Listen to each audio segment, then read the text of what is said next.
महाराज मांडव्य नाम के ऋषि अपने आश्रम में ऐसे भजन कर रहे थे, हाथ उठाए, तपस्या। कुछ चोर राज खजाने से चोरी किए और भागे, तो राज कर्मचारियों ने पीछा किया, तो उनको लगा कि अगर महात्मा के आश्रम में छुप जाते तो बच जाएंगे। वो मांडव्य ऋषि के आश्रम में जाकर उनकी कुटिया में छुप गए।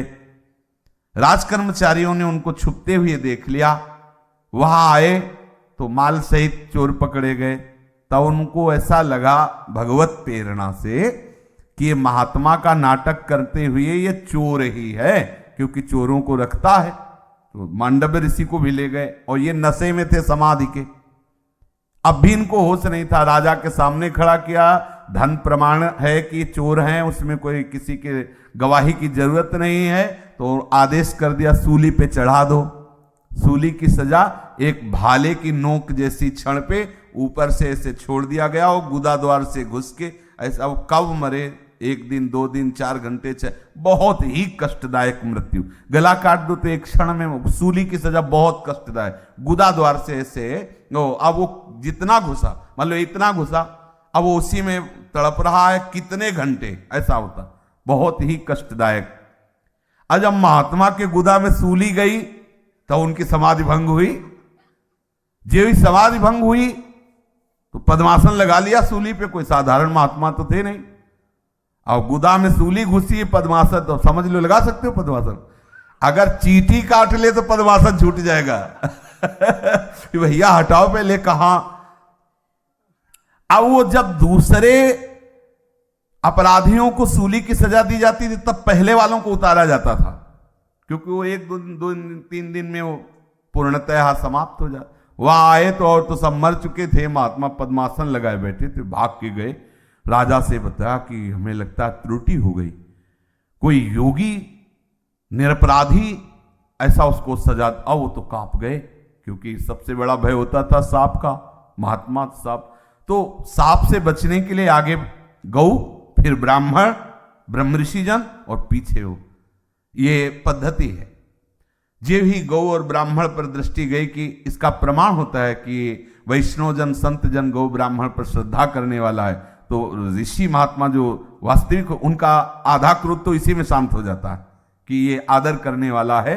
अब वो पूछेंगे त्रुटि के लिए, अगर ऐसा नहीं तो सीधे सांप का विधान कर सकते हैं। अब वो हाथ जोड़े कांप रहे थे राजा।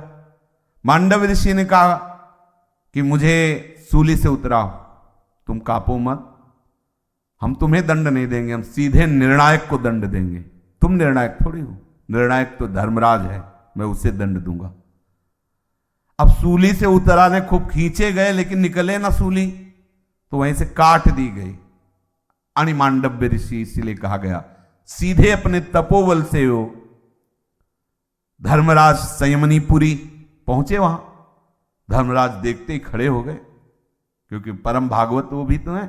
12 भागवतों में धर्मराज जी का भी नाम आता है।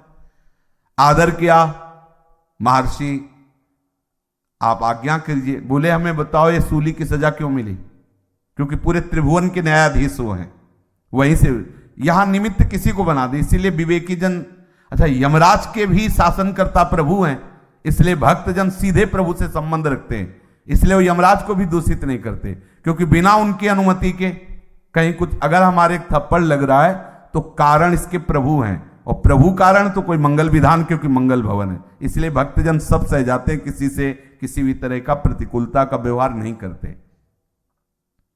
पूछा कि आपने ऐसा क्यों दंड दिया, तो जैसे अपने लोग टीवी चालू कर देना, क्यों देखो पूर्व प्रसंग ये, तो वहां दिखाई देने लगा।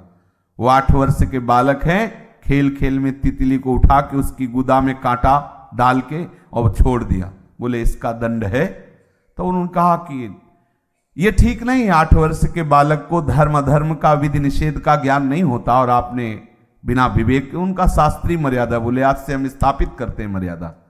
14 वर्ष की अवस्था तक के बालक का पूर्व का किया हुआ कोई भी अपराध नहीं माना जाएगा।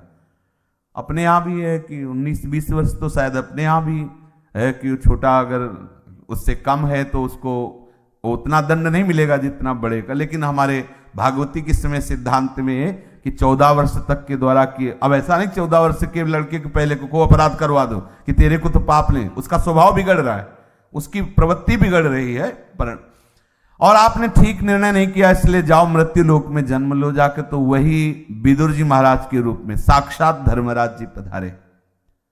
तो निश्चित आप समझ लो, जो यहां जैसे कर्म करता है उसको अवश्य भोगना पड़ता है।